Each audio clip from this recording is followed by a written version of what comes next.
kid, draw a bird track, they would normally like go 3 little toes and maybe one back, and you kind of think like that little pattern, you know? Almost like a little peace sign, except it doesn't have the circle. But bird tracks are categorized into many different groups. So, for example, one which we would all be familiar with is the webbed foot, like a duck, right? So that is a structure which we call palmate, a palmate structure. And here, for example, I'm looking at a very clear palmate track. Do you all see that that's actually a track? This is the heel, basically, the metacarpal.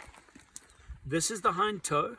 Then there is one toe there, one toe there, one toe there, and this is the webbing. Can you see it now? So in this instance, I would take my ruler, take a measurement from the heel to the toe tip. Have a look at that.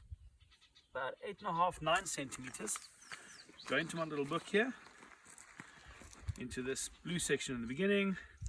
I would look for a palmate structure, semi-palmate, factorial, palmate. Okay.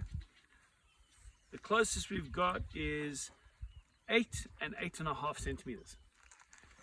One of those is the African penguin. I think we can eliminate that based upon the fact we are not on the Cape Coast. All right. So the other one is Egyptian goose. That's page 315. Miracle.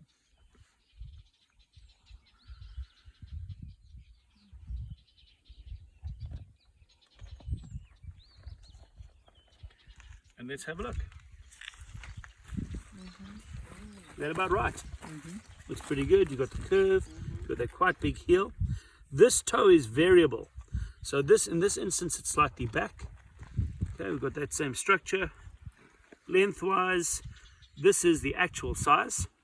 So lengthwise,